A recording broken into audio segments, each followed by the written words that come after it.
And to look at the effect this civil war has had on the people as well as next steps, we turn to Jan Egeland, Secretary General of the Norwegian Refugee Council, who just returned from Sudan. Jan Egeland, thanks very much. Welcome back to the NewsHour. So what did you see when you were there? What I saw confirmed the following.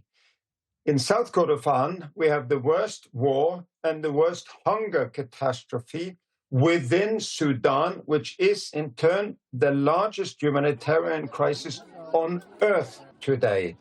I met with countless women, children, because it's really women and children, fleeing from besieged cities, including Kadugli, the biggest city, and they're fleeing from horrific violence, but also from a famine declared inside there because we cannot get into this besieged city with our food.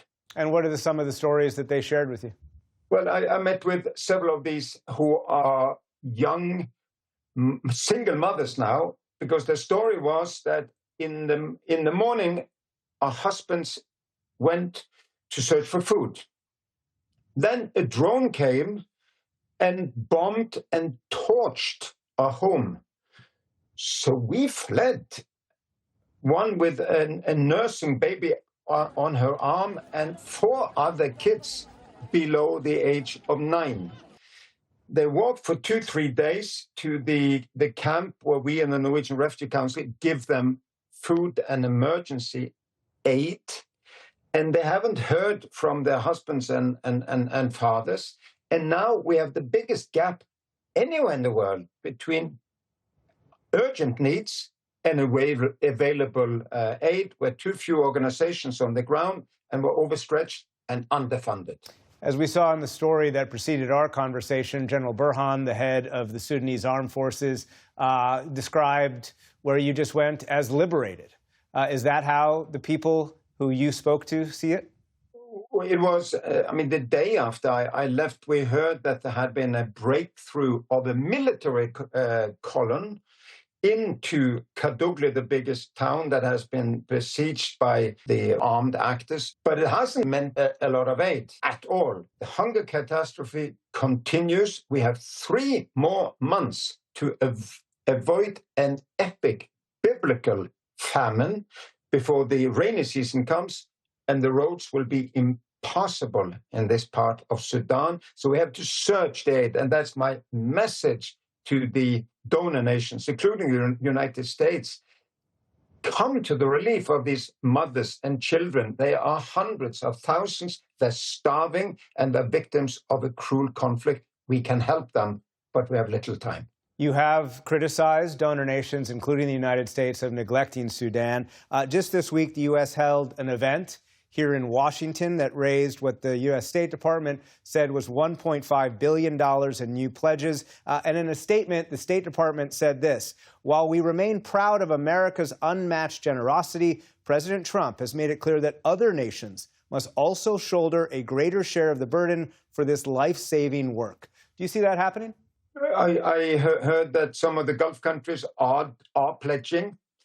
In addition to the United States, 200 million, 500 million from the United Arab Emirates. Several European countries have pledged. We haven't seen much of that on the ground yet, by the way. Not so. We're still underfunded, so the money needs to come now so we can purchase, we can procure all of the food. We can start the logistic chains. These are remote areas in a horrific war, so I hope for the generosity of North America, of Europe, and the Gulf countries in particular. It must happen soon. And bringing us back to where we started, the umbrella organization that declares famine releasing their report saying that famine is spreading in parts of Sudan. Bottom line, what can be done in order to save more people's lives? 2 things. Put pressure on the armed actors so that they stop this senseless conflict. We have a ceasefire and we have humanitarian access to all that are in need.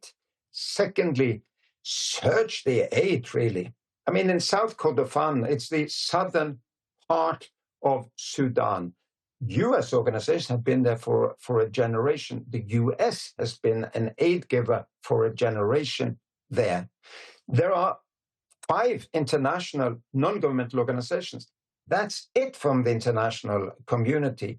It's really the Sudanese frontline volunteers that are keeping people alive pretty much alone. We need to search much more aid fast before we see this relentless countdown to famine result in a famine. It's not too late.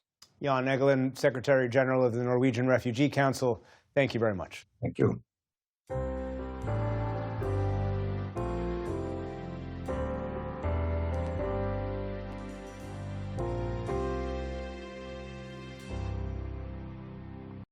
Support journalism you trust. Support PBS News.